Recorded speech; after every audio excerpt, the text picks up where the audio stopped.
ജയകുമാർ വാഴപ്പള്ളിയുടെ കാളിന്തിയുടെ പാട്ട് എന്ന കവിതാ സമാഹാരത്തിന്റെ പ്രകാശനവും കാവ്യസന്ധ്യയും വാഴപ്പള്ളി ഭാരത് ഹോട്ടൽ ഓഡിറ്റോറിയത്തിൽ വെച്ച് നടന്നു.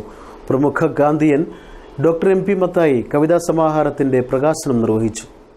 കവിതാരചനയിൽ തന്റേതായ ശൈലിയും വ്യത്യസ്തതയും പുലർത്തി ജയകുമാർ വാഴപ്പള്ളി രചിച്ച കവിതാ സമാഹാരമാണ് കാളിന്തിയുടെ പാട്ട്. നാട്ടറിവുകളും നാടിന്റെ സ്പന്ദനങ്ങളും രചനയിലെ പുതുമയും എല്ലാം ഈ കവിതാ സമാഹാരത്തിൽ തിരിച്ചറിയാനാകും.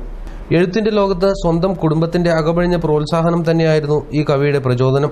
ഉള്ളിലൂർന്ന ആത്മനൊമ്പരങ്ങളെയും സമൂഹത്തിന്റെ ഇന്നും ഇന്നലെയും വരെ കവി വരികളിലൂടെ പറയുന്നുണ്ട്. വായനക്കാർക്ക് ഉൾക്കൊള്ളാൻ കഴിയുന്ന വിധത്തിൽ ലളിതമായ ശൈലിയാണ് ഈ കവിതാ സമാഹാരത്തിൽ എടുത്തു പറയേണ്ട പ്രത്യേകത. വാഴപ്പള്ളി ഭാരത് ഹോട്ടൽ ഓഡിറ്റോറിയത്തിൽ സംഘടിപ്പിച്ച ചടങ്ങിൽ പ്രമുഖ ഗാന്ധിയനും അധ്യാപകനുമായ ഡോക്ടർ എം പി മത്തായി കാളിന്തിയുടെ പാട്ട് എന്ന കവിതാ സമാഹാരത്തിന്റെ പ്രകാശനം നിർവഹിച്ചു. ആലുവ UC കോളേജിലെ പ്രൊഫസർ ജിനീഷ് ലാൽ രാജ് ആദ്യപ്രതി ഏറ്റുവാങ്ങി.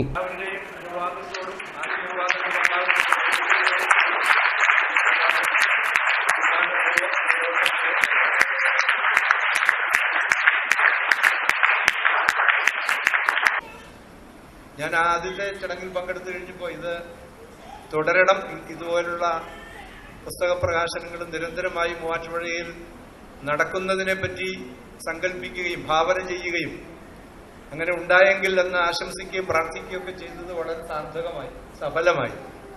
ആ തുടർച്ചയിലെ ഒരു അവസാനത്തെ സംഭവമാണ് ഇന്നത്തെ ഈ നമ്മുടെ ജയകുമാർ വാഴ എന്ന തൂലികാ നാമത്തിൽ എഴുതുന്ന ശ്രീ ജയകുമാറിന്റെ ഈ കവിതാ പുസ്തകം എന്ന് പറയുന്നത്. കവി വി അരവിന്ദൻ പുസ്തകം പരിചയപ്പെടുത്തി. Vazhappally residents association public library president A Viswanathan Nair ചടങ്ങിൽ അധ്യക്ഷനായിരുന്നു. Muvattupuzha Mela fine arts society secretary PM Elias, advocate KC Suresh, പ്രമുഖ മാധ്യമപ്രവർത്തകനും മാതൃഭൂമി പത്രത്തിന്റെ മൂവാറ്റുപുഴ ബ്യൂറോ ചീഫുമായ PS രാജേഷ്, ഡോക്ടർ അബ്ദുൾ സമദ്, കവി കുമാർ K മുടവൂർ, KR വിജയകുമാർ, ഉല്ലാസ് ചാരുത, കവി ജയകുമാർ വാഴപ്പള്ളി തുടങ്ങിയവർ സംസാരിച്ചു. തുടർന്ന് നടന്ന കാവ്യസന്ധ്യയിൽ കവിതാ സമാഹാരത്തിലെ കവിതകളുടെ ആലാപനവും ഉണ്ടായിരുന്നു. സാമൂഹ്യ സാംസ്കാരിക രംഗങ്ങളിലെ പ്രമുഖർ ഉൾപ്പെടെ നിരവധി പേരാണ് ചടങ്ങിൽ പങ്കെടുക്കാനെത്തിയിരുന്നത്.